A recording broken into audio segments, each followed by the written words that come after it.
akan sampai satu masa nanti, kata Rasulullah, tidak ada lagi daripada Islam kecuali namanya Islam. Klinik Islam, industri Islam, sekolah agama, semua Islam, nama hebat-hebat Islam. Tidak akan kekal kecuali namanya. La yabqa minal islami, tidak kekal daripada Islam illa ismuhu, nama Islam, parti Islam. Dah dapat jawapan dah, parti Islam, nama aja parti Islam. Betul. Ini bukan kata saya, adalah hadis. Saya arti zamanun, akan sampailah satu zaman, satu masa. La yabqa minal islami illa ismuhu, parti Islam, klinik Islam. Tidak tinggal daripada Quran hanya tulisan. Banyak Quran dicetak free ya, sehingga ramai orang menerima Quran, tapi tidak tinggal daripada Quran kecuali tulisannya. Masjid-masjid bukan main cantik. Ulama pada masa itu menjadi makhluk yang paling jahat di bawah langit. Dari mereka akan keluar fitnah, dan fitnah itu akan kembali kepada mereka. Kalau kita semak-semak, semua dah berlaku. Betul tak? Siapa yang buat fitnah hebat-hebat ni? Pakcik kampung. Pakcik kampung ada buat fitnah. Kalau kita tengok yang buat fitnah ni ulama lah. Ini bid'ah, Rasulullah tak ajar. Bid'ah masuk neraka. Itu kan fitnah. Zikir Allah ni tak ada diajarkan dalam Islam. Siapa zikir Allah, dia berdosa, dimasukkan oleh Allah ke dalam neraka. Fitnah tak? Fitnah. Mazhab tidak ada di zaman Rasulullah. Rasulullah tu ikut mazhab apa? Rasulullah ada ikut mazhab tak? Ini kan fitnah, tuan-tuan. Semua dah berlaku. Jadi kita berbalik semua, tuan-tuan. Satu saja saya nak sampaikan malam ni, para sahabat Nabi bersama-sama Rasulullah, bila berdoa yang mereka mahu apa, yang utamanya apa? Keredaan Allah.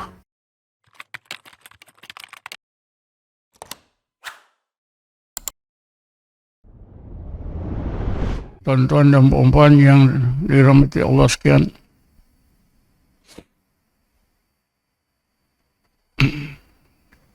antara amalan yang Islam ajar kepada kita ialah berdoa kepada Allah. Berdoa kepada Allah adalah salah satu ibadat.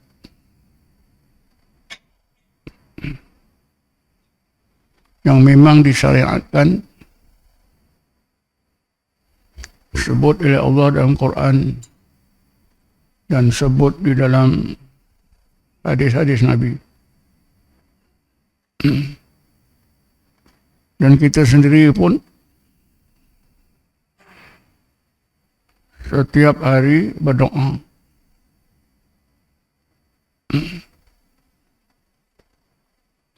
Sehingga solat itu sendiri pun ada mengandungi makna doa.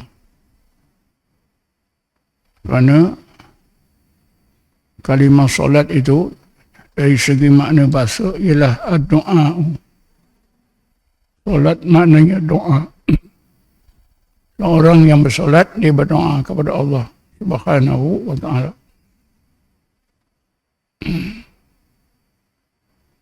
Tapi di akhir zaman ini, ramai umat Nabi Muhammad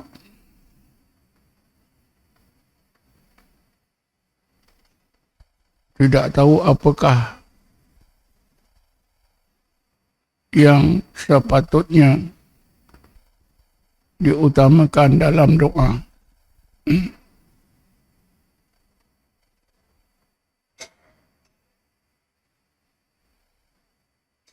Sehingga kita lihat setiap individu yang beriman berdoa minta apa yang dipikirkannya perlu.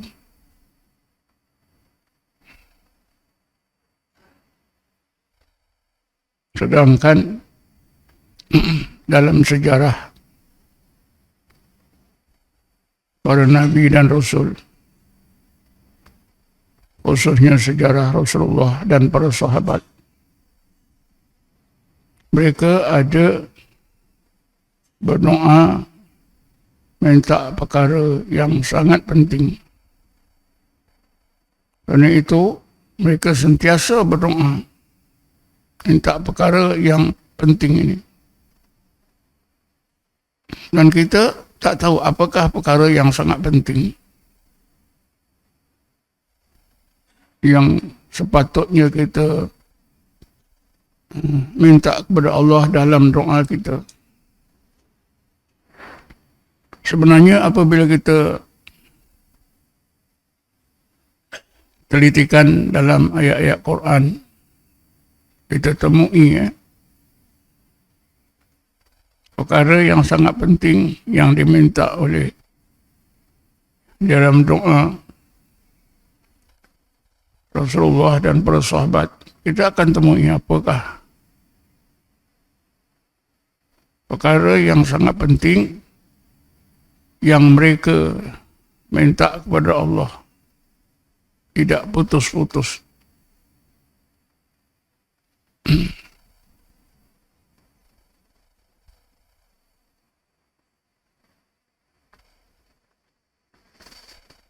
Allah Subhanahu wa taala berfirman, Bismillahirrahmanirrahim.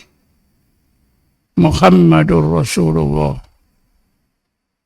walladzina amanu ma'ahu asyidda'u 'alal kuffar ruhama'u bainahum tarahum ruk'an sujadan yabtaguna fadlan minallahi wa ridwana yabtaguna fadlan minallahi wa ridwana. Mereka sentiasa berdoa untuk mendapatkan fadlan minallahi wa ridwana. Ada dua perkara yang Rasulullah dan para sahabat sangat mengutamakan ketika mereka berdoa kepada Allah. Yang pertama, fadlan minallah. Yang kedua, waridwanan. Apa makna fadlan minallah? Kurniaan daripada Allah. Perkara-perkara baik yang Allah pilih untuk kita. Untuk kehidupan kita di dunia dan di akhirat. Kurniaan daripada Allah. Kita dijadikan oleh Allah sebagai manusia. Kurniaan Allah. Fadlan minallah. Dikurniakan mata, telinga dan sebagainya. Kurniaan daripada Allah. Yang kedua ialah waridwana. Keredaan Allah. Semasa di Mekah maupun sesudah berhijrah, umat Islam sentiasa minta keredaan Allah Subhanahu wa taala. Bismillahirrahmanirrahim. Wala tatrudil ladzina yad'una rabbahum bil ghadati wal asyi yuriduna wajhah. Ayat 28 surah Al-Kahfi pula Allah berfirman, wasbir nafsaka ma'al ladzina yad'una rabbahum bil ghadati wal asyi yuriduna wajha. Ayat yang pertama diturunkan semasa di zaman Mekah, semasa Nabi belum berhijrah. Kita semua tahu Rasulullah dan orang-orang Islam menghadapi tentangan Quraisy.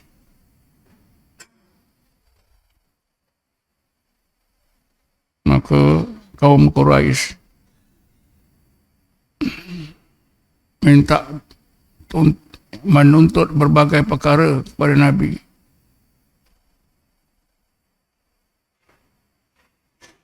Dengan tujuan supaya melumpuhkan usaha Nabi menyebarkan Islam. Jadi orang-orang Quraisy melantik wakil-wakil atau doktor-doktor mereka menemui Rasulullah, minta Rasulullah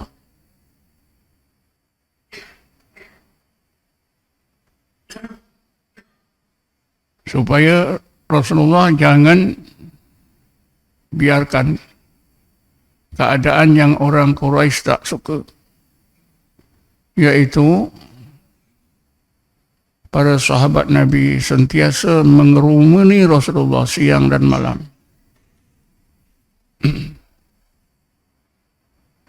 Jadi orang-orang Quraisy, wakil-wakil Quraisy mendesak Rasulullah, kau jangan biarkan mengikutmu mengikuti engkau ya Muhammad. Kalau datang ya menemui engkau halau. Jangan biarkan. Jadi ini kalau kita telitikan suasana yang sangat tegang, hubungan antara kafir Quraisy dengan Rasulullah dan orang-orang Islam. Lalu Allah turunkan ayat ini. Ya Muhammad, engkau jangan halau, engkau jangan bubarkan sahabat-sahabatmu orang-orang mukmin yang sentiasa mengerumuni engkau, mengikuti engkau kemana-mana siang dan malam. Abaikan saja desakan pemimpin-pemimpin Quraisy itu. Sebabnya ya Muhammad,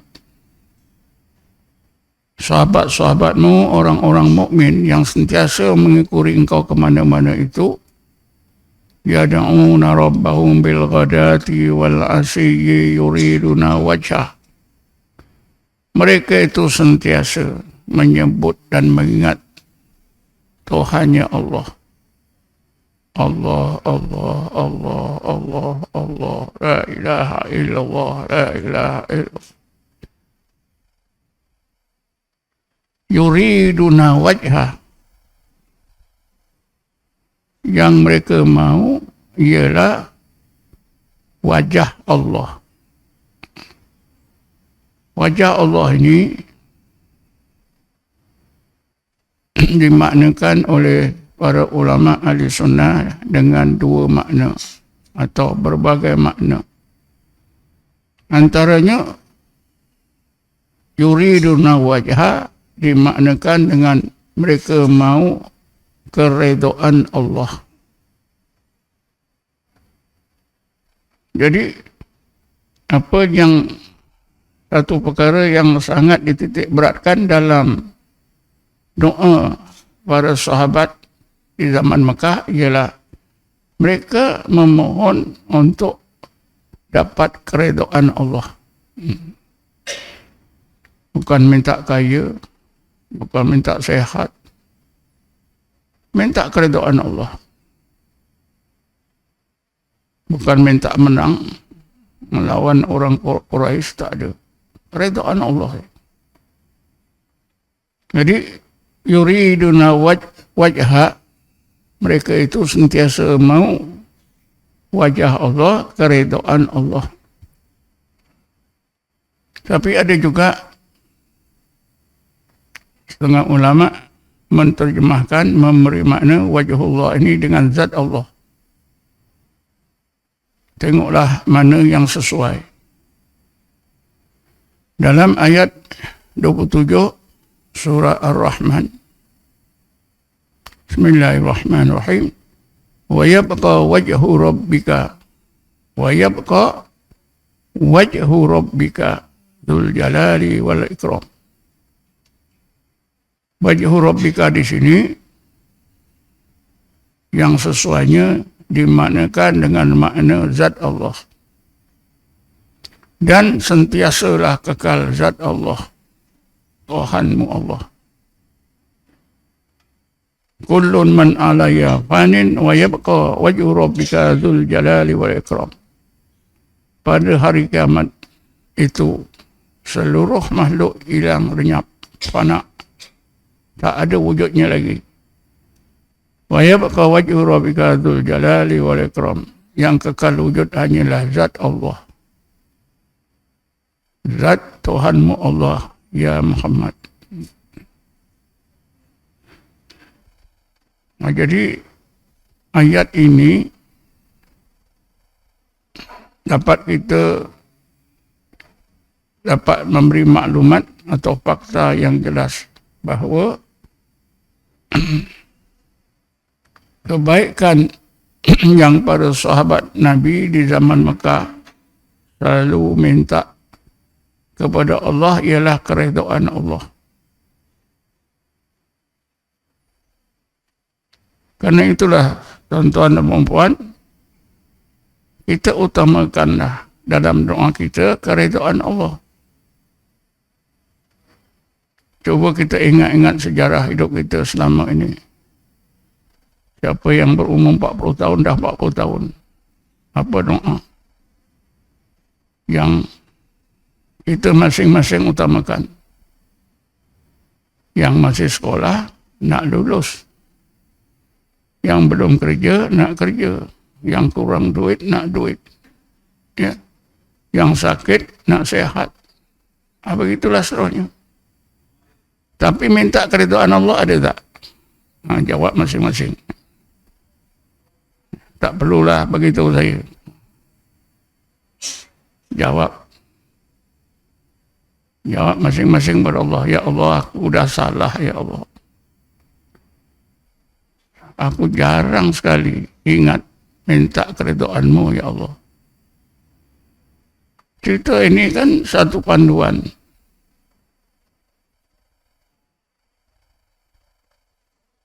Inilah yang dikatakan, yang dimaksudkan satu masa nanti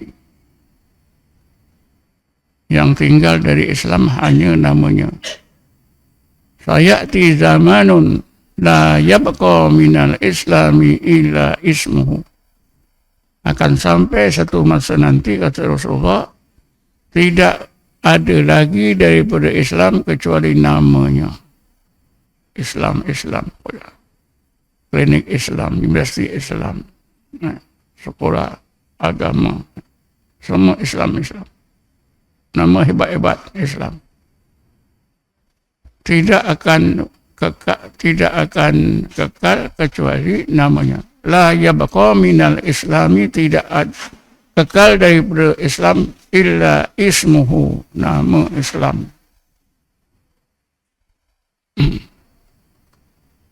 Parti Islam. Ada tak? Dah dapat jawapan dah. Parti Islam. Nama je Parti Islam. Betul tak? Ini bukan kata saya, adalah hadis tu. Saya hati zamanun, akan sampailah satu zaman, satu masa. La yabqa minal islami illa ismuhu. Parti Islam, klinik Islam.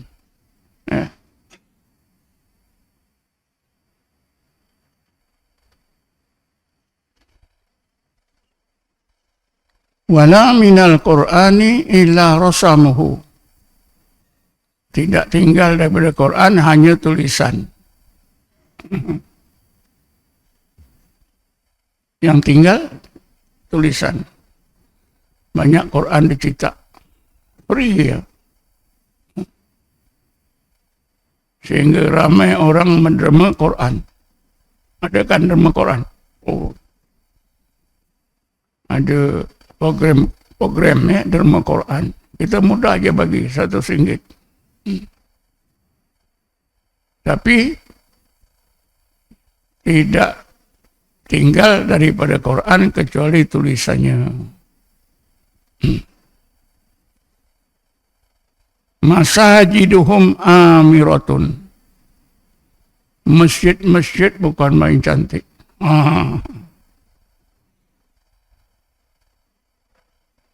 Petang semalam saya sembahyang asar di Masjid Sendayan.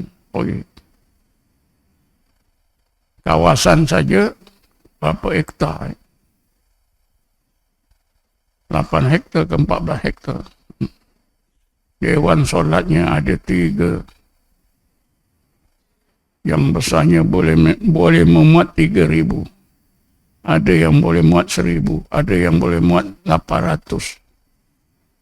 Kita tengok hebat. Inilah masajiduhum amirah. Masjid-masjid ketika itu sangat hebat, sangat cantik, sangat canggih.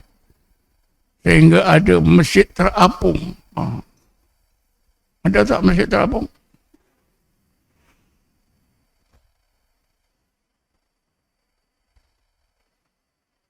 Lalu hadis itu disambung lagi, ulama'uhum asarra man tahta adimis sama.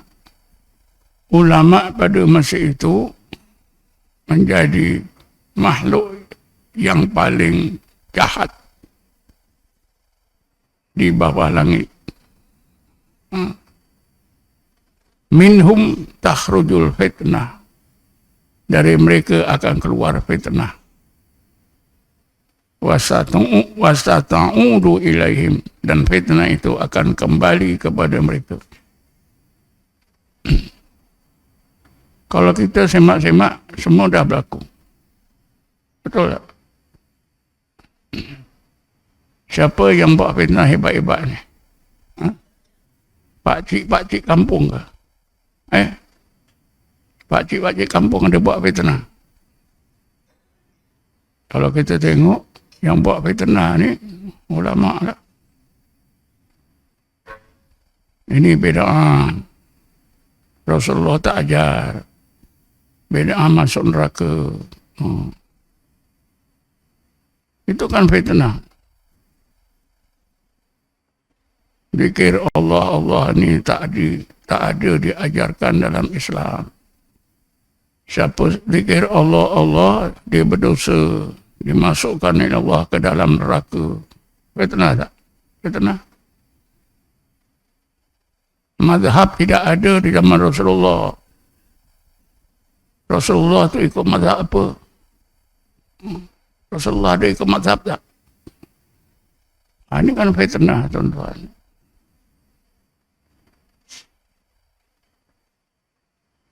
Ini semua dah berlaku.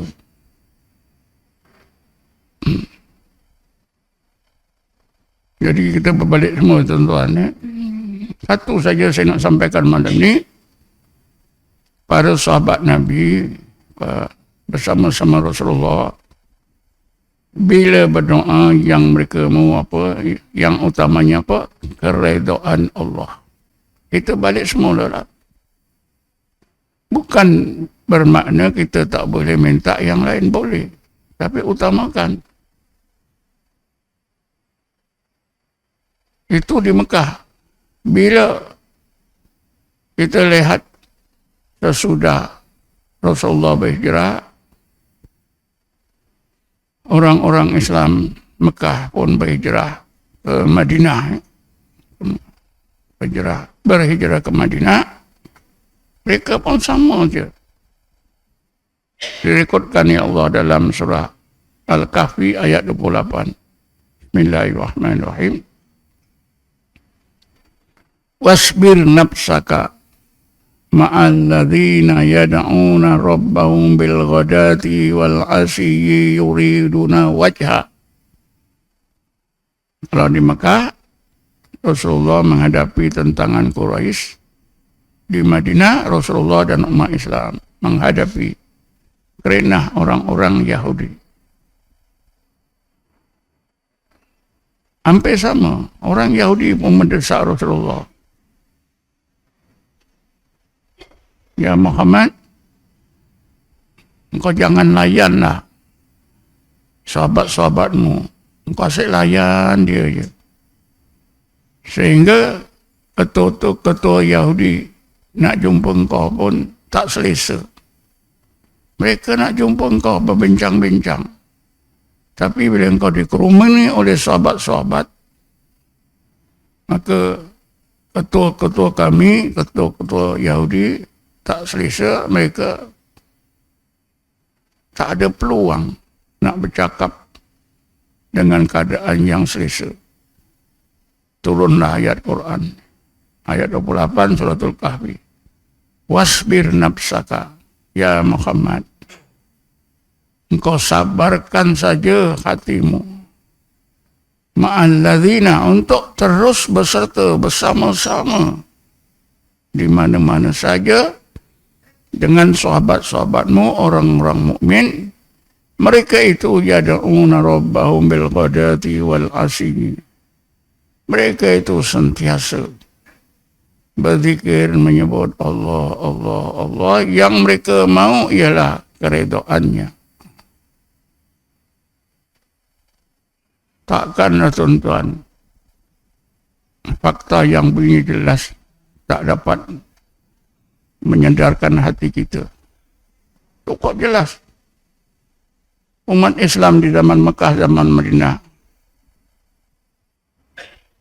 doa mereka, permintaan mereka dalam doa, yang pertama apa dia? Keredaan Allah. Tapi pun saya pun pelik juga, macam mana? Fakta yang macam ini jelas tak dapat menyadarkan hati kita.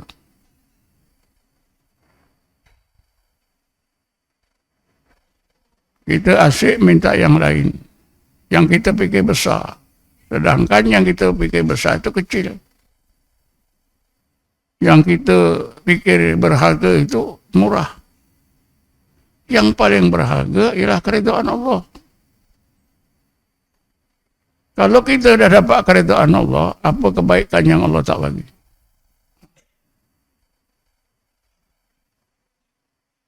Semua dapat, tuan-tuan.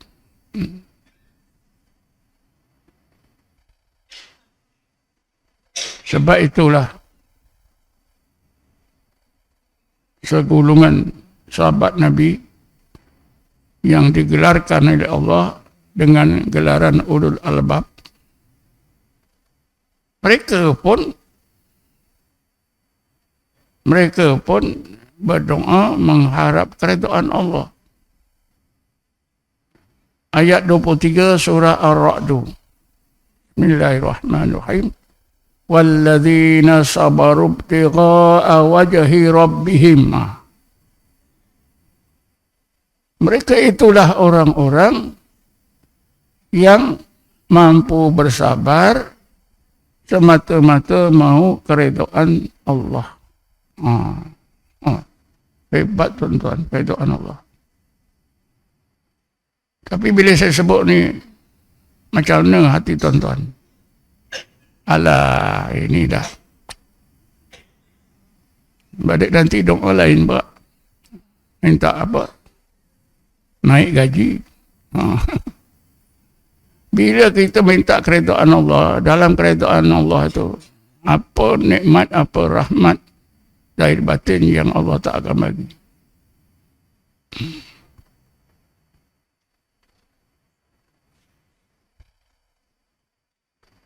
Sebab itu tuan-tuan, apabila kita sebut mana-mana nama sahabat, kita dikehendaki supaya menyebut radhiyallahu anhu. Bila kita sebut Sayyidina Abu Bakar, tuan-tuan pun jawab dalam hati atau di lidah pelan-pelan, radhiyallahu anhu. Sayyidina Abu Bakar radhiyallahu anhu, Sayyidina Umar radhiyallahu anhu.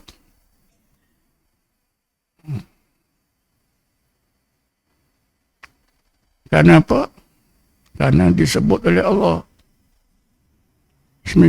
Bismillahirrahmanirrahim. As-sabiquna al-awwalun minal muhajirin wal ansar walladzina taba'um bi ihsan radhiyallahu anhum wa radu anhu. Ayat ini kan menjelaskan bahawa keredaan Allah itu sangat penting. Kita tak tahu makna, tak apalah. Ya Allah, aku minta keredaanmu. Aku tak tahu apa itu keredaan. Tapi oleh kerana keredaanmu ini sentiasa diminta oleh hamba-hambamu di zaman sahabat, zaman tabi'in, zaman awal.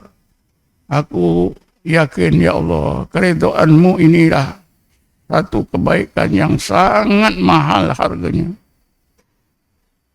Mulai saat ini, ya Allah, aku akan terus berdoa minta keridhaan-Mu, ya Allah. Nah, ubahlah. Tapi susah, tuan-tuan, ya? Susah.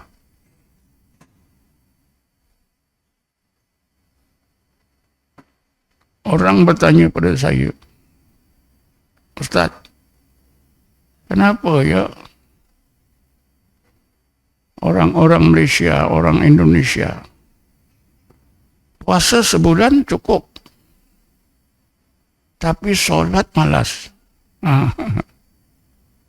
Apa jawabannya, tuan-tuan? Puasa sebulan cukup. Sedangkan puasa itu berlapar. Kadang-kadang sampai menggeltar-geltar. Cukup sebulan. Tapi solat susah. Kenapa, tuan-tuan? Kerana puasa tu sebelum datangnya Islam sudah jadi amalan dalam agama Hindu, agama Buddha, agama animism. Memang puasa tu biasa. Dianggap puasa tu hebat. Sebab itu puasa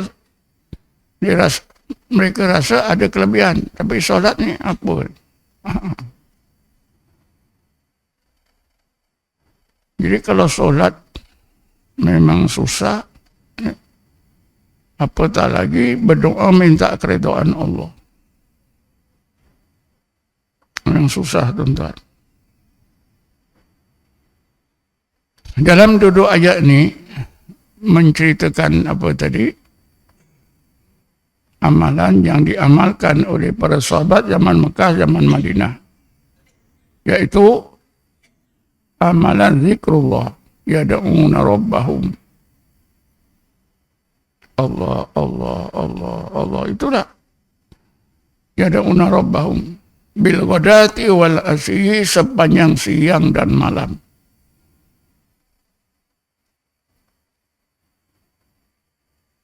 Sehingga orang-orang Quraisy, tuan-tuan, nampak orang-orang Islam pengikut Rasulullah macam jadi orang sewil, orang gila. Memeningkan orang-orang kafir Quraisy di Mekah. Mereka asyik berbual-bual. Teruk betul lah Muhammad dan pengikutnya. Jalan ke mana-mana pun Allah, Allah, Allah, Allah, Allah, Allah. Tentu itu dah gila. Dan Rasulullah bersabda, berzikirlah. Sehingga orang mengatakan bahawa engkau gila. Memang berlaku. Orang Quraisy memang menyangka, memang yakin pengikut Nabi Muhammad ini dah sewil lah. Ya, kenapa ikut ajaran sesat? Ajaran Islam yang dibawa Rasulullah itu dianggap ajaran sesat. Tapi agama menyebar bara itu tak sesat.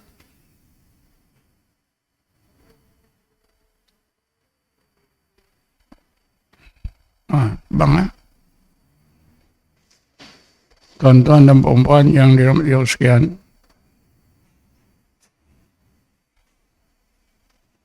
apabila kita belajar dan beramal dengan tarekat Naqsabandiyah,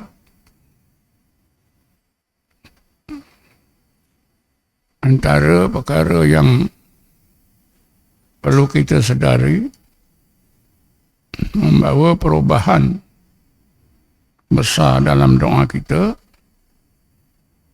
ialah kita diajar berdoa dengan doa munajat. Ilahi anta maksudi wa ridhaka matlubi. Ini bagi siapa yang faham, yang sedar. Inilah doa yang boleh kita anggap sebagai ibu doa. Ibu doa bagi doa-doa yang lain. Sebab itu, dalam kaifiat berzikir, sesudah di hujung kaifiat, kita dikehendaki membaca dalam hati 3 kali. Ilahi anta maksudi wa ridhaka matlubi. Ilahi anta maksudi wa ridhaka matlubi. Ilahi anta maksudi wa ridhaka matlubi. Baru berzikir Allah, Allah, Allah, Allah. Jadi doa munajat kita, kalau kita lihat dan hubungkan dengan sejarah doa para sahabat, doa Rasulullah, yang mana mereka minta keridhaan Allah, sedar atau tak sedar, kita telah mengutamakan perkara yang diutamakan dalam doa kita, iaitu kita minta Allah dan keridhaannya.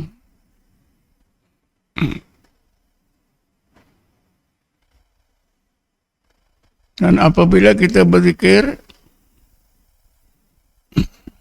dipayungi oleh doa munajat kita ini, insya-Allah kita akan dikurniakan oleh Allah keridhaannya.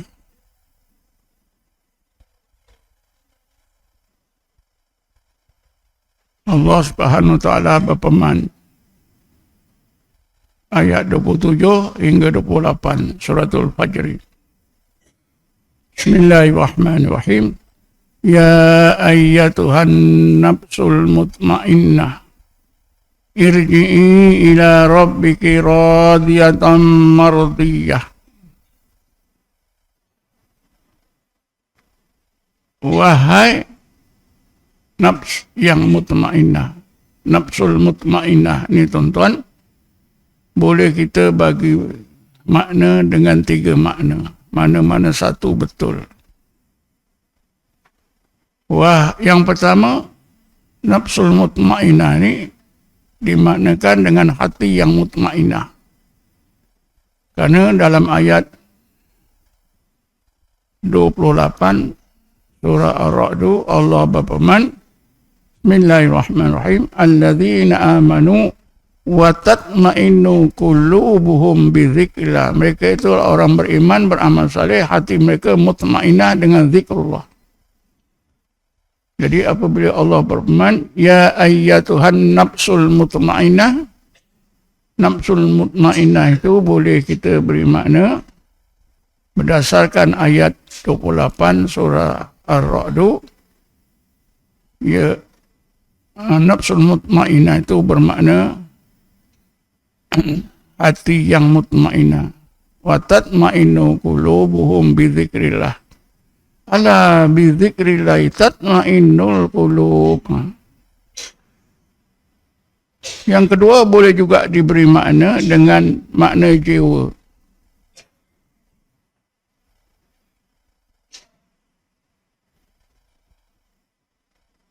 Wahai jiwa yang mutmainnah, atau wahai hati yang mutmainnah, wahai jiwa yang mutmainnah, irji'i ila rabbiki, kembalilah kamu kepada Tuhan kamu Allah, karena kamu dah jauh dari Allah, baliklah.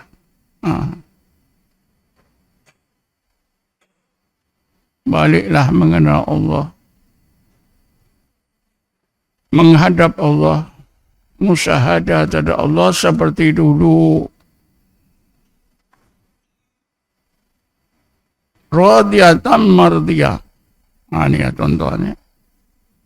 Dalam keadaan radiyatan mardiyah. Siapa yang belajar ilmu saraf, ilmu saraf ni saraf adalah ilmu bahasa Arab yang membincangkan pecahan-pecahan perkataan. Katalah dari fa'ala yaf'alu fi'lan. Nah, itu pecahan-pecahannya. Itu namanya ilmu saraf. Dilihat daripada ilmu saraf, radiyatan itu termasuk dalam isim fa'il. Nama orang yang membuat. Maknanya dalam keadaan redha. Radiyat. Mardiyah itu isim maf'ul yang kena buat. Redha dan diredai. Jadi dengan sininya tuan-tuan, nak dapat keredaan Allah, kita reda pada Allah, Allah reda terhadap kita, mestilah hati kita ni mutmainnah, jiwa kita mutmainnah. Atau roh, yang ketiga makna roh. Bila hati kita atau jiwa kita atau roh kita ini mutmainnah, barulah kita dapat keredaan Allah. Reda. Dan kita reda terhadap Allah. Radiyatan mardiyah. Ayat ini sangat penting.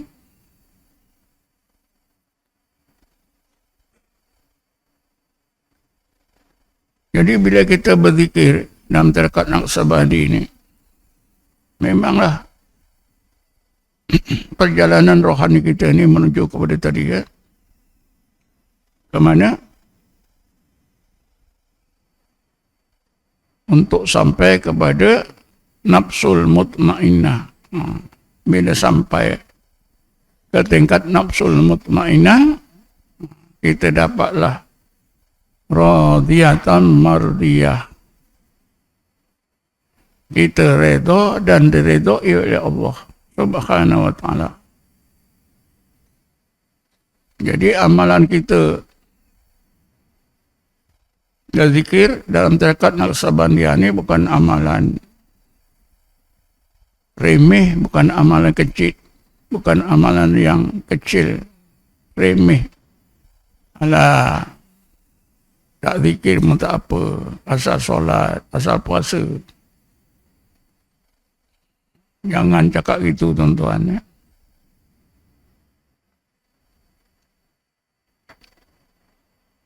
Saya dah selalu sebutnya rukun Islam 5. Pertama, mengucap 2 kalimah syahadah. Kedua, solat fardu 5 waktu. Ketiga, puasa bulan Ramadan. Keempat, zakat. Kelima, menunaikan fardu haji. 5 ini tuan-tuan bukan Allah perintahkan, bukan hanya buat. Asal buat je. Mengucap 2 kalimah syahadah ada buat je. Jangan fikir-fikir apa-apa. Solat buat je. Zakat buat saja. Puasa buat je. Pergi haji buat je. Senang semua. Tapi sama 5 perkara dalam rukun Islam ni tuan-tuan, apa yang Allah harapkan? Liyabluwahum ayyukum ahsanu amala. Allah mengharap kita, syahadah kita menjadi ahsanu syahadatan. Solat kita menjadi ahsanu solatan. Puasa kita ahsanu siyaman. Ya. Zakat kita ahsanu sadaqatan. Haji kita ahsanu hajjan. Bukan asal haji je. Alah, haji ni senang je. Macam kita berkelah. Duduk-duduk sana. Kau tahu tak wukuf belum? Kita padang Arafah ni bual-bual. Sampai masuk matahari cukup lah. Itulah wukuf. Bila balik, bagi tahu kawan-kawan. Aku dah naik haji dah, baru balik. Rupanya haji ni sama dengan orang berkelah. Kadang-kadang aku fikir orang Arab ni tipu kita lah. Orang Arab ni tipu kita. Ada yang cakap itu tuan-tuan. Saya bercerita ni sebab saya dengar. Arab ni tipu kita hidup-hidup. Aku fikir kalau kita tak haji pun sama je. Tak ada apa pun. Keliling-keliling Kaabah tu apa jalan-jalan gitu. Kalau malas pun ada. Orang boleh tolak. Duduk apa dekat kursi roda. Ada bercakap itu tuan-tuan. Yang lebih hebat dari itu pun ada. Jadi untuk menyempurnakan rukun Islam yang 5 itu, ialah kita berzikir yang kita mahu Allah dan keredaannya. Bila kita dapat keredaan Allah, insya-Allah syahadah kita jadi ahsanu syahadatan, solat kita jadi ahsanu solatan, puasa kita jadi ahsanu siyaman, zakat kita menjadi ahsanu sadaqatan, haji kita menjadi ahsanu hajjan. Ini juga disebut oleh Allah.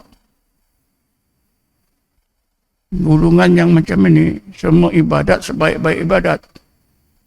Bismillahirrahmanirrahim. Ulaika alladzina nataqabbalu anhum ahsanu ma amilu.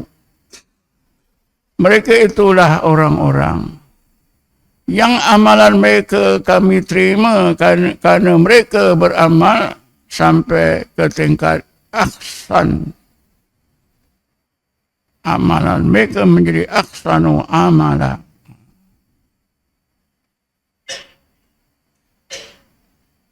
Jadi macam mana kita nak mengucap syahadah asyhadu an la ilaha illallah wa asyhadu anna muhammadar rasulullah sampai ke tingkat ahsanu syahadatan.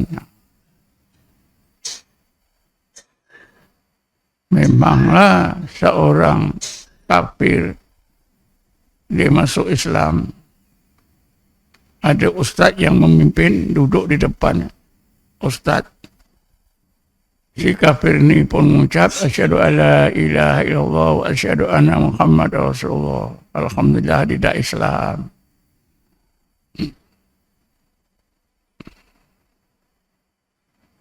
Tapi yang dikehendaki syahadah bukan setakat itu, tuan-tuan. Ahsanu syahadah. Itu permulaan bagi orang yang baru Islam.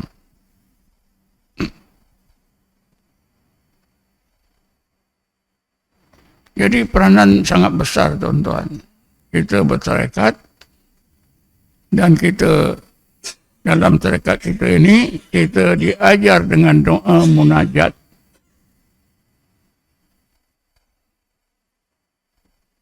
Lalu saya dah sebut banyak kali di mana-mana. Doa munajat dalam tarekat Naqsabandi ini, tarekat-tarekat lain pun hampir sama, adalah merupakan setering keagamaan kita, setering hidup kita.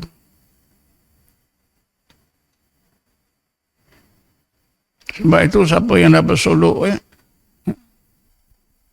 dikit-dikit tak boleh. Dikit-dikit tertidur, dikit-dikit tertidur. Duduk 5 minit dah terbatal. Ambil uduk lagi. Duduk lagi 5 minit terbatal lagi.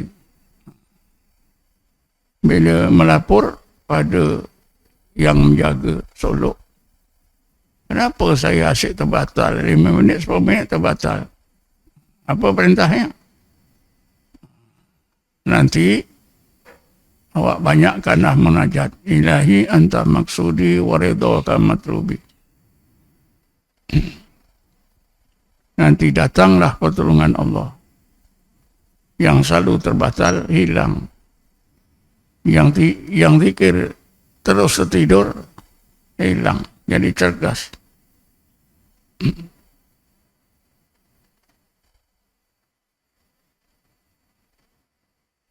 Jadi pada sahabat pun begitu, tuan-tuan. Setering keagamaan mereka ialah ilahi anta maksudi wa ridhaka matlubi. Yad'una rabbahum bil ghadati wal asyi yuriduna wajhah.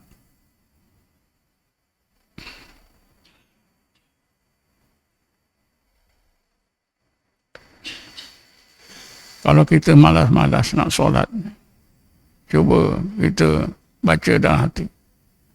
Malas ni, letihlah, ngantuklah. Baca dalam hati. Ilahi anta maksudi wa ridhaka matlubi 3 kali. InsyaAllah nanti Allah bagi kekuatan. Kerana kita kejar keridhaan Allah, maka sakit lenguh, lemah, mengantuk, malas, semuanya hilang. Tapi itulah tuan-tuan, doa ini macam perkataannya biasa saja, tak hebat. Tapi sebenarnya doa ini doa yang hebat. Itulah yang saya selalu sebutkan. Allah suruhkan apa itu permata yang mahal-mahal di tempat-tempat yang tertentu. Hanya orang yang tahu dia akan dapat permata yang mahal-mahal. Begitu juga permata yang mahal-mahal dalam agama, dalam amalan juga disorokkan oleh Allah di tempat-tempat yang tak menasabah. Ialah doa ilahi anta maksudi waridha kamatum ini sangat penting. Apa kepentingannya? Itu yang jadi kita tak nampak, tuan-tuan. Kita tinggalkan doa ini, kita tak dapatlah permata yang mahal.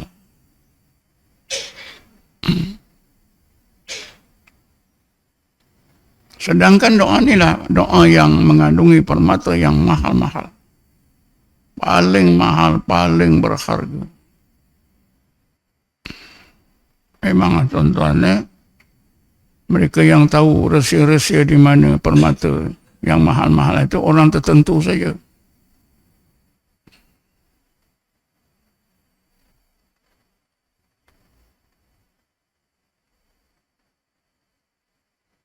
Yang kita tahu apa, permata mahal di kedai. Ada duit banyak beli.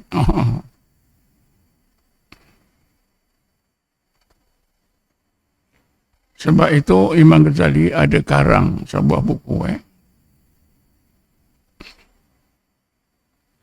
Jawahirul Quran.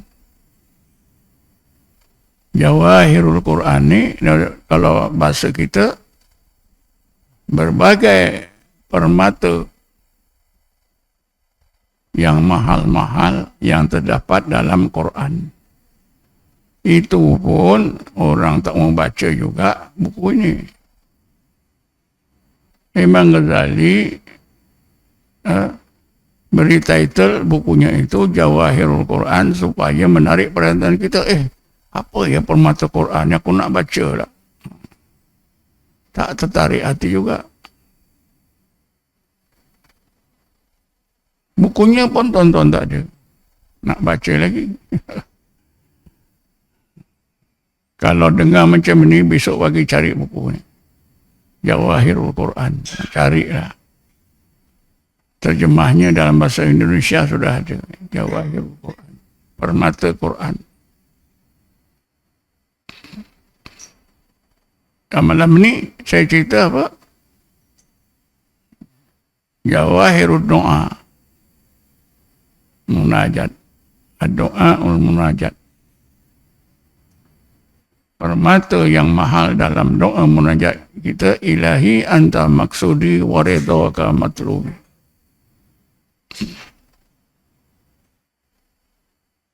Apa saja masalah hidup kita, sesudah kita belajar tarekat Naqsabandi, doa nombor satu yang kita mesti baca dalam hati ialah ilahi anta maksudi waridhaka matlubi.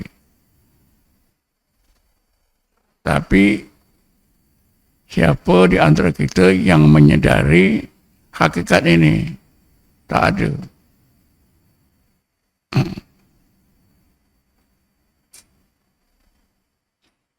Jadi saya fikir dah cakap banyak. Ada tuan-tuan nak bertanya? Maksudnya senang saja. Ramai orang Islam dah tak faham kandungan Quran tu. Katalah, Iqra' bismi rabbikal ladzi khalaq. Berapa orang di kalangan ulama yang faham Iqra' bismi rabbikal ladzi khalaq. Kita sendiri pun tahu hanya makna. Ya Muhammad, engkau bacalah dengan nama Tuhanmu Allah. Tuhanmu Allah yang menciptakan segala kejadian. Itu saja. Tapi di celah-celah umat Nabi Muhammad yang berjuta-juta itu, ada ulama yang tahu. Seperti Syekh Nikmatullah Nahjwani. Dia menafsirkan ayat ini Allah perintahkan Nabi Muhammad supaya berzikir, menyebut, mengulang-ulang sebut nama-nama Allah, sifat-sifat Allah yang agung. Sehingga sebati pada hati Nabi. Ya. Ini satu-satunya ulama di akhir zaman. Kitab taksir yang disusun oleh beliau diberi title Fathul Ghaibiyah. Saya ada tafsir ini 2 penggal. Tapi akhir-akhir ini bila saya cari hilang. Penggal yang pertama itu hilang. Penggal kedua ada entah mana. Biasanya kalau kitab saya hilang ni, murid-murid saya dipinjam. Dia nak pulang tapi terlupa. Saya pun tak tahu, tak ingat siapa yang pinjam. Jadi ayat itu pun orang dah tak tahu dah. Apa yang diulas, ditulis panjang lebar, diterangkan oleh para profesor, apa dia?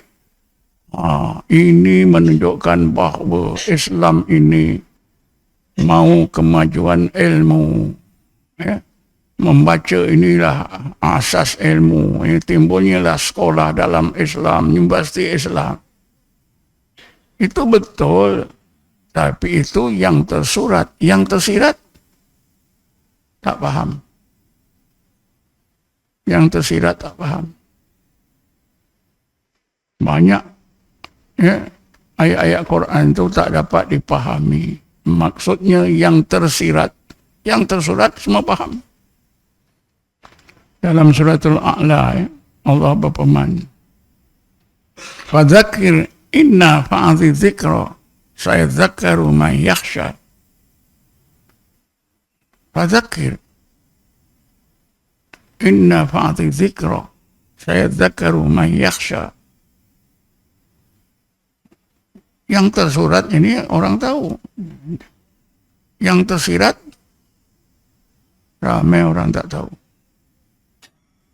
Ada ulama seperti Syekh Nikmatullah Nahjwani, Ibnu Katsir, dia kata dari ayat ini dibina adab menyampaikan ilmu.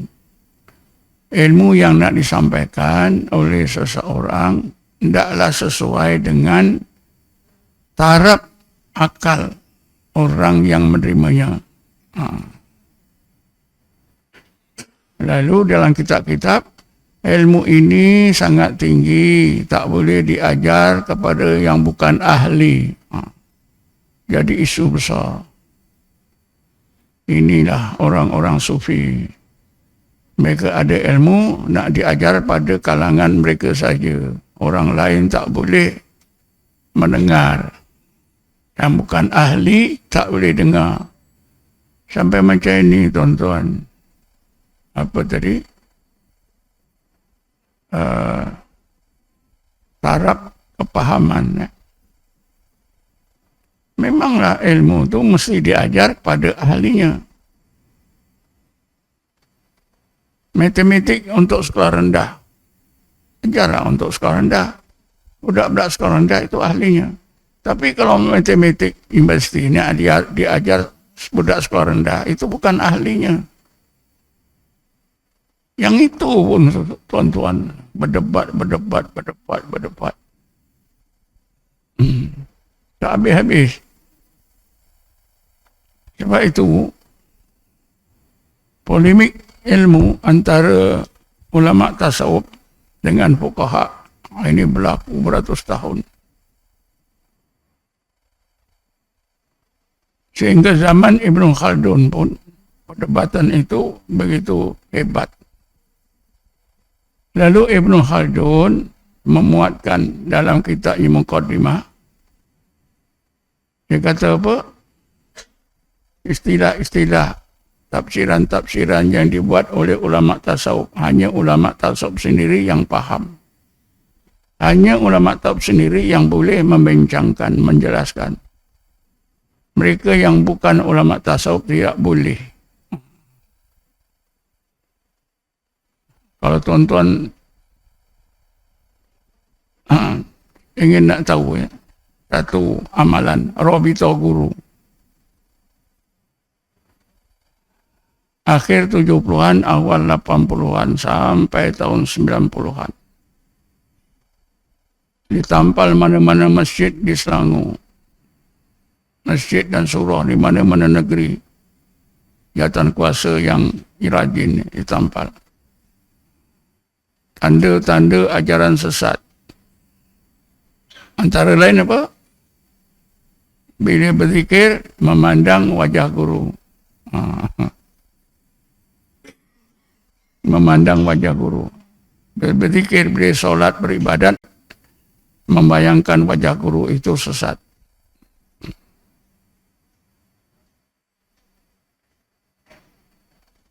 Sedangkan dalam Quran sebut wa aina ma tuwallu fasamma wajhullah.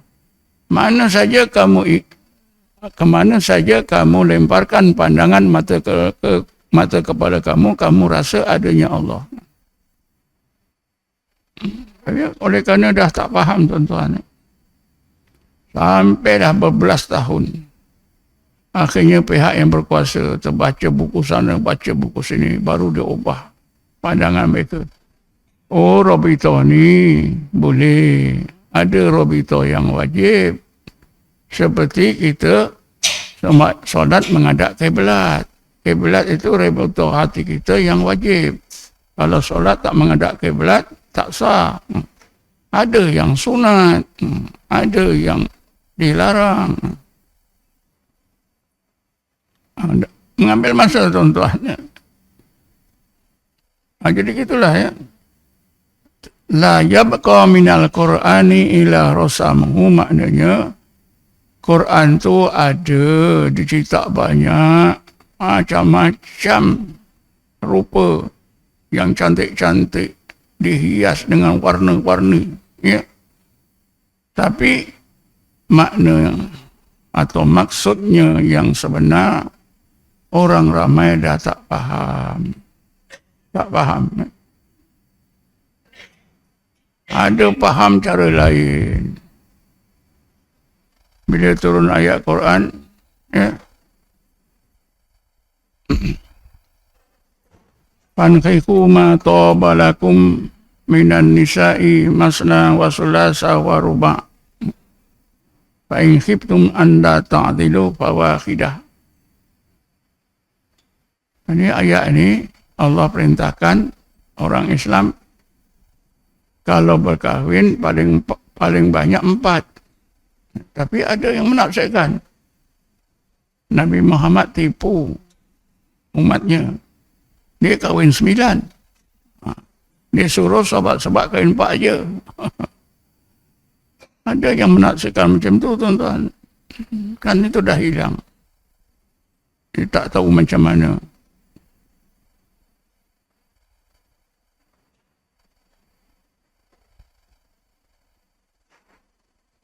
Ayat Quran cukup jelas.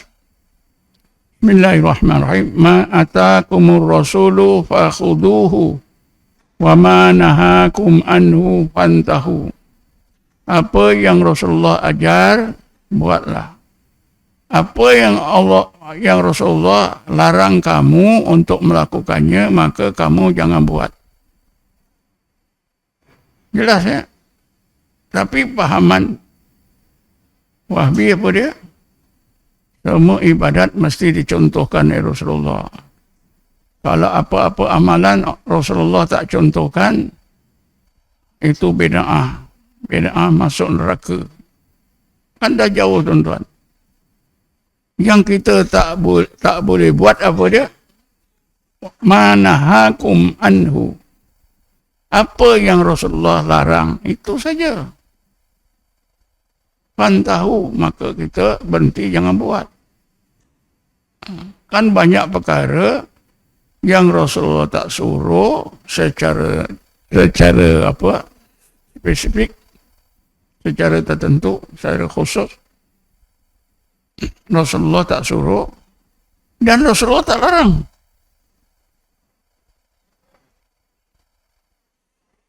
Macam zikir lataif yang 7, latifatul qalbi, latifatul ruh, latifatul sir, latifatul khafi, latifatul akhfa, latifatul nafsun natika, latifatul kulli jasad. Rasulullah ajar tak? Tak ajar. Rasulullah larang tak? Tak larang. Zikir ni diperintah tak? Diperintah.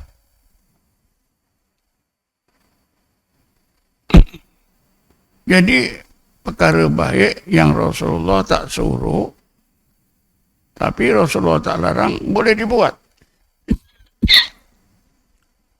Karena berzikir dalam hati itu memang diperintah dalam Quran, dilakukan oleh Rasulullah. Kita namakan lataif ini untuk memudahkan kita saja. Tidak ada apa-apa. Dan bila kita amalkan, memang memudahkan kita ingat Allah. Tak ada salah. Kalaulah yang Rasulullah buat saja kita boleh buat, Rasulullah tak boleh buat. Yang Rasulullah tak buat, kita tak boleh buat. Teruklah tuan-tuan. Terutamanya apa? Bangunan masjid. Kenapa ada orang Arab kencing dalam masjid Nabi di Madinah? Apa sebab? Sebab masjid Nabi di Madinah itu cuma dibagi apa? Batu-batu je keliling. Ya, orang Arab, Badawi datang, dia tak tahu, dia kencinglah dalam masjid. Kalaulah masjid macam yang ada sekarang, ada tak orang kafir kencing dalam masjid? Tak ada. Sekarang masjid-masjid kan dah hebat. Rasulullah tak buat masjid cantik-cantik ini, tak buat. Kenalah runtuh semua, bid'ah, masuk neraka. Saya tertarik hati lah. Saya tengok kat TikTok, ada seorang nak bang, dia ambil mikrofon. Datang seorang hamba Allah. Awak tak boleh guna ni. Rasulullah tak buat ni. Rasulullah tak buat ni. Jadi itu untuk mengajar orang ramai yang berfaham yang Rasulullah tak buat, tak boleh buat. Nah, ini salah. Ya.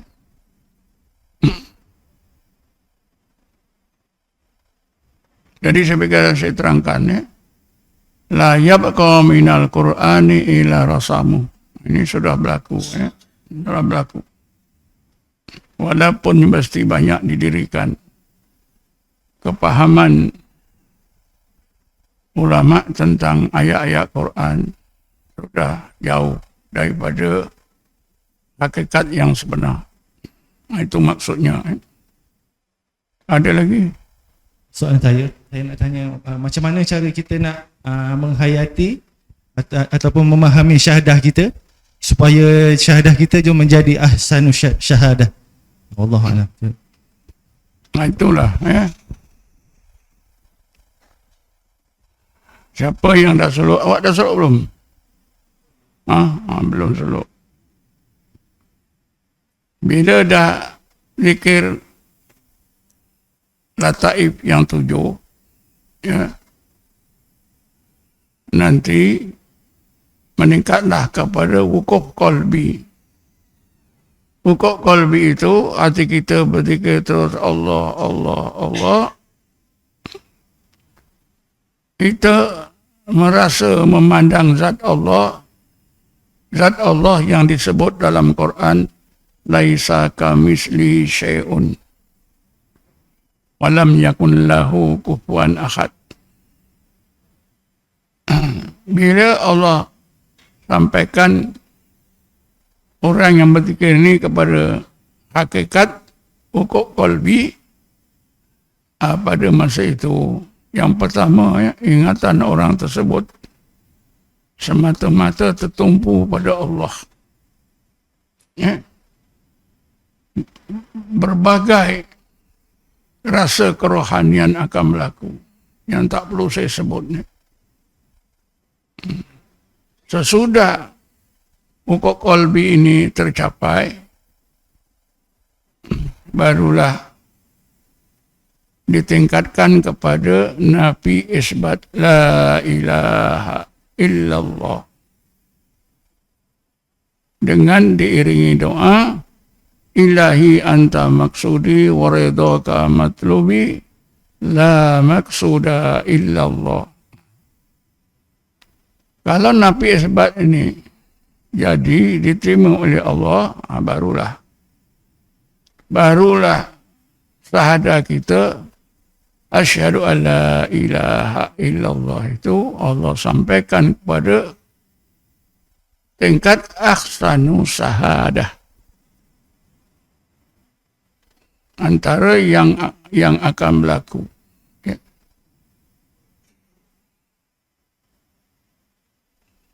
Ada kemungkinan 4 perkara yang dialami, yang berlaku dalam hati orang tersebut. Pertama, mungkin Allah sampaikan kepada hakikat la maujuda illallah. Tidak ada yang wujud kecuali wujud Allah. Nah, ini berarti sudah sampai kepada apa tadi? Hakikat syahadah. Yang kedua, la ma'buda illallah. Tidak ada yang agung, yang berhak disembah, hanya Allah. Yang ketiga, la maksuda illallah. Tidak ada maksud, tujuan hati kepada Allah, hanya kepada Allah. Maka Allah sampaikanlah ke tingkat tauhid rububiyah. Jadi dengan nafi isbat itu akan tercapailah tauhid uluhiyah rububiyah. Dan biasanya ketika itu hamba Allah ini difanakan oleh Allah. Pengalaman ini ada disebut oleh Allah bagi golongan ulul albab. Bismillahirrahmanirrahim. Inna fi khalqis samawati wal ardi wa ikhtilafil laili wan nahar la ayatil li ulil albab. Ayat ini bermaksud golongan ulul albab ini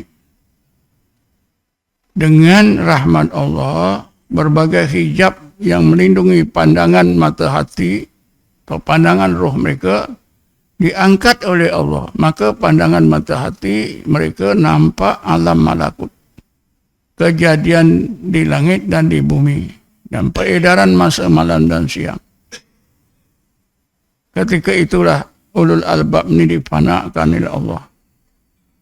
Dan ketika itulah Allah sampaikan, sampurnakan syahadahnya kepada musyahadah.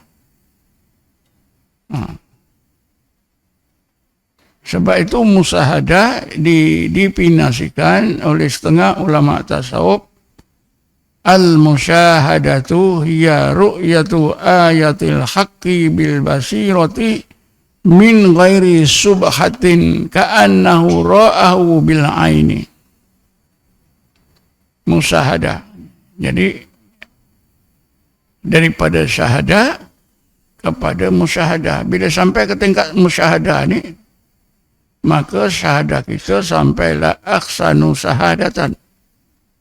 Musyahadah itu ialah pandangan mata hati atau pandangan roh nampak tanda-tanda kewujudan Allah, keagungan dan kesempurnaan Allah sebagai Rabbul Alamin dengan terang dan jelas tanpa keraguan, seolah-olah orang tersebut melihatnya dengan mata kepala. Bila sampai ke tingkat musyahadah ni, maka syahadah kita menjadilah ahsanu syahadatan. Jadi orang ulul albab ni ketika dikurniakan Allah ini semua, nampak alam malakut itu, tentulah mereka difanakan oleh Allah.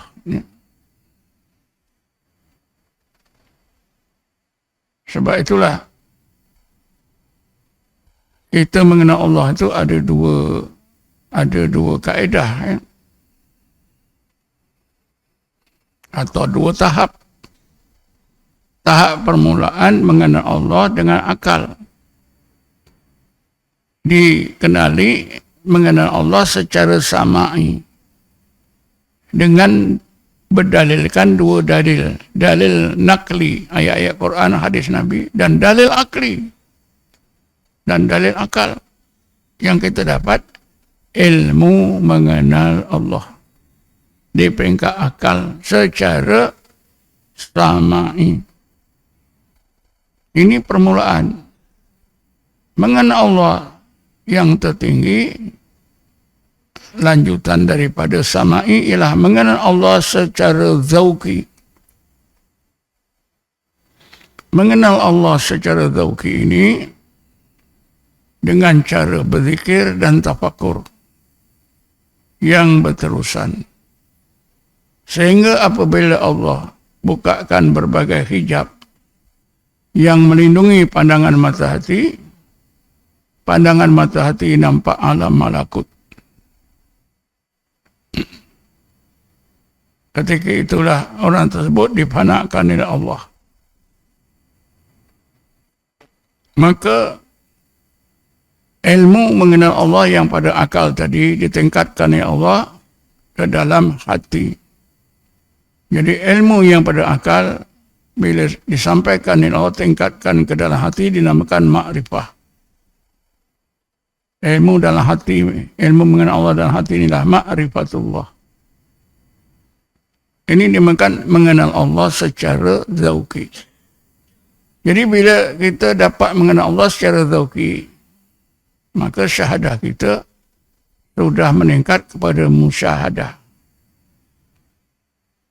Sebelumnya di peringkat syahadah. Sesudah meningkat dinamakan musyahadah. Jadi sampurnalah syahadah kita. Ahsanu syahadatan. Musyahadah. Ini bukan cerita-cerita suka tukar hati, ya. Dalamnya ada cerita Sayyidina Ali, ya, untuk meyakinkan kita. Sesudah kewafatan Rasulullah, berapa orang sahabat berkerumun keliling Sayyidina Ali, bercakap-cakap tentang ilmu. Ada sahabat yang menyebutkan, "Ya Ali, engkau memang sangat untung. Sebab engkau sentiasa bersama Rasulullah ke mana-mana sejak engkau remaja. Kami ini baru masuk Islam, baru sekian tahun. Ada yang ngaku baru 5 tahun, baru 3 tahun. Karena itu ya Ali, engkau tentulah mempunyai ilmu pengetahuan yang paling hebat. Tentulah engkau dapat ma'rifatullah daripada Rasulullah yang kami tak diberi oleh Rasulullah." Apa jawab Sayyidina Ali? "Wahai para sahabat, kalau daripada Rasulullah, aku tak akan dapat ma'rifatullah." Tak peranjat sahabat. Pasal apa? Karena Sayyidina Ali menafikan peranan Rasulullah dalam menyampaikan ma'rifatullah. Lalu sahabat yang bingung tadi bertanya, "Kalau begitu macam mana engkau boleh dapat ma'rifatullah yang begini hebat?" Sayyidina Ali menjawab, Araftullaha billah. Aku dapat ma'rifatullah itu karena Allah sendiri yang mengurniakan terus ke dalam hatiku. Jadi Sayyidina Ali dapatlah apa tadi, meningkatkan syahadahnya kepada musyahadah. Ilmunya meningkat kepada makrifah. Berpindahlah daripada akal ke dalam hati. Inilah yang disebut juga ilmu yakin dalam Quran. Bismillahirrahmanirrahim. Kalla law ta'lamuna ilmal yakin la tarawunnal jahim. Wahai orang-orang yang gilakan dunia asyik mengumpul kekayaan. Sekiranya kamu tahu ilmu yakin, nescaya kamu nampak neraka. Ilmu yakin inilah makrifah. Bila dapat ilmu yakin inilah, ya, syahadahnya itu meningkat. Tapi semua ini bergantung pada dua alam. Alam zahir, alam mulki, dan alam batin, alam malakut. Di dalam ayat pertama, suratul mulki, Allah berfirman, Tabarakalladzi biyadihil mulku wa huwa ala kulli syai'in qadir. Biyadihil mulku, dalam tangannya, dalam kekuasaan Allah. Alam mulki, alam zahir ini. Alam mulki ini alam yang kita boleh lihat dengan mata kepala, kita boleh rasa dengan panca indera. Ini alam mulki. Alam zahir, alam nyata, alam syahadah. Akhir surah Yasin, biyadihil malakutu kulli syai'in. Fa subhanalladzi biyadihi malakutu kulli syai'in. Alam malakut. Ada yang sampai ketua pun tak pernah faham dua alam ini. Alam zahir, alam batin, alam mulki dan alam malakut. Sedangkan kita wajib tahu ni.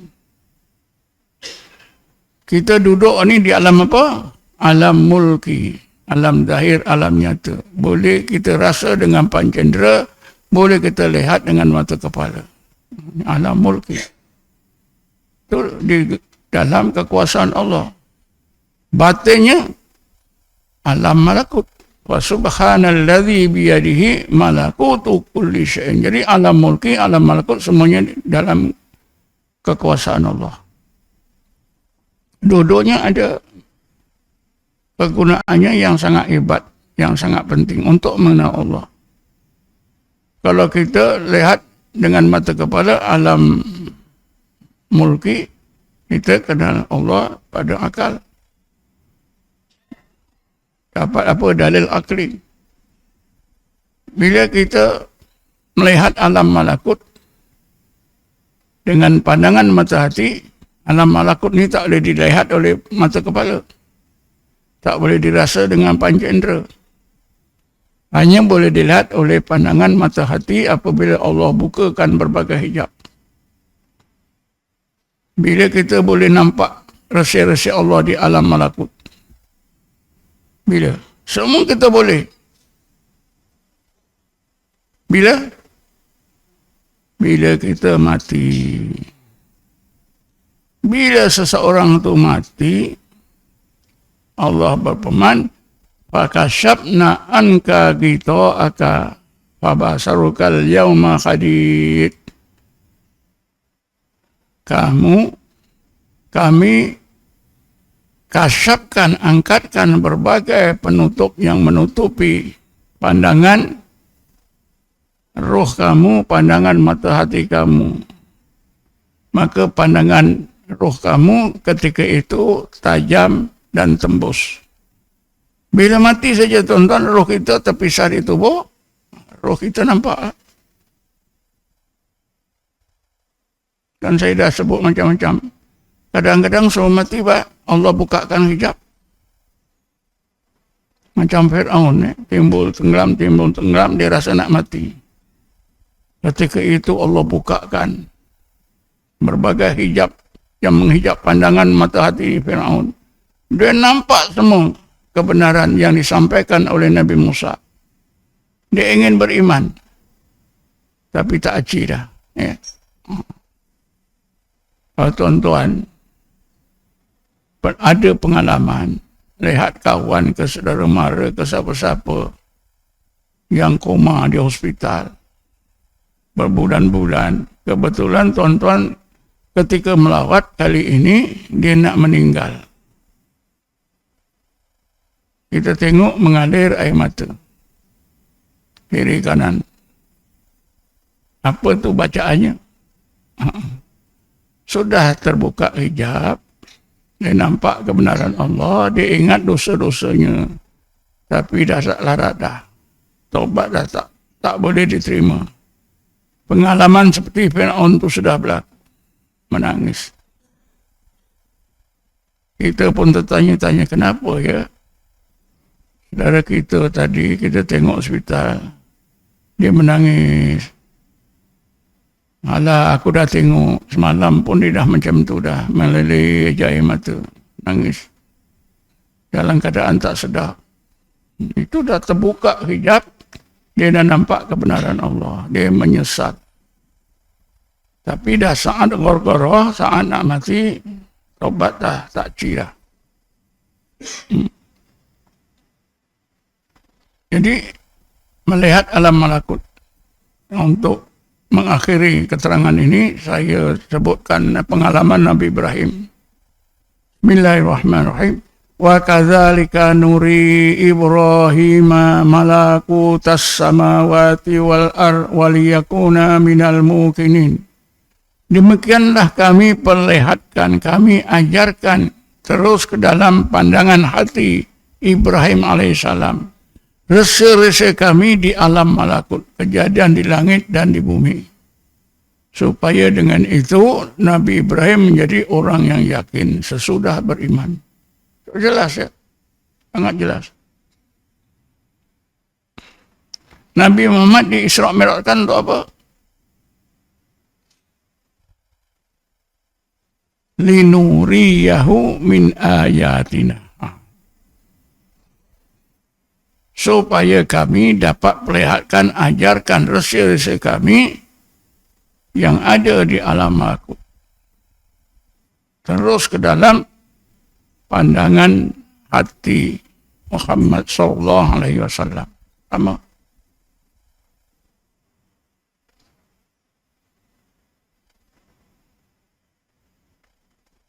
Lalu kita pun ada masalah. Ialah Tuhan, itu Nabi Ibrahim.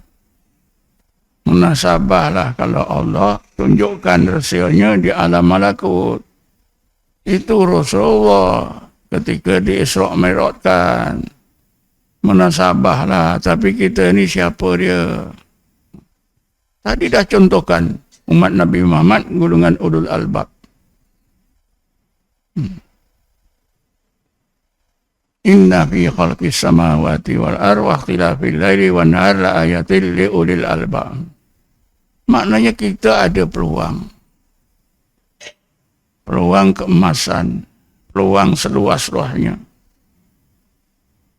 Untuk meningkatkan syahadah kita kepada musyahadah dengan cara Allah perlihatkan rahsianya di alam malakut terus ke dalam pandangan mata hati kita. Itulah dengan Nabi isbat la ilaha illallah. Ilahi anta maksudi wa ridhaka matlubi la maksuda illallah. Kalau disampaikan oleh Allah, terbuka semua hijab, insya Allah sampai.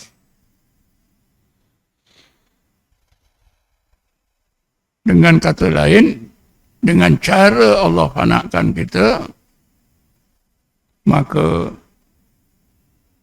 syahadah kita akan ditingkatkan oleh Allah ke tingkat musyahadah dengan cara fana. InsyaAllah nanti kalau saya ingat ni, bulan depan saya akan terangkan konsep fana, apa yang berlaku sebenarnya fana, Dan apakah hikmah fana yang sebenarnya? Sebagai cukuplah malam ni. Wallahu a'lam. Assalamualaikum warahmatullahi taala wabarakatuh. A'udzu billahi minasyaitonir rajim. Bismillahirrahmanirrahim. Wassalatu wassalamu ala asyrafil anbiya'i wal mursalin sayyidina Muhammadin wa ala alihi wa sahbihi ajma'in. Allahumma ighfir lana warhamna, Allahumma ighfir lana warhamna, Allahumma ighfir lana warhamna. ولآبائنا لأمهاتنا ولذوي الحقوق الواجبة علينا ولجميع المسلمين والمسلمات والمؤمنين والمؤمنات برحمتك يا أرحم الراحمين. اللهم إنا نسألك التوبة والإنابة والاستقامة على شريعة القرآن والتقوى والرضا. اللهم اجعلنا مستقيما ولا تجعلنا سقيما الحق. اللهم اقسم لنا من خشيتك ما تحول به بيننا وبين معاصيك ومن طاعتك ما تبلغنا بجنتك من اليقين ما تهون به علينا مصائب الدنيا. اللهم متعنا بأسمائنا وأبصارنا وقوتنا ما أحييتنا واجعل وارثا منا. اللهم اجعل ثأرنا لمن ظلمنا. اللهم لا تجد الدنيا أكبر همنا ولا مبلغ علمنا ولا تسلط علينا يا الله من لا يرحمنا. ربنا آتنا في الدنيا حسنة وفي الآخرة حسنة وقنا عذاب النار والحمد لله رب العالمين. تقبل الله منكم.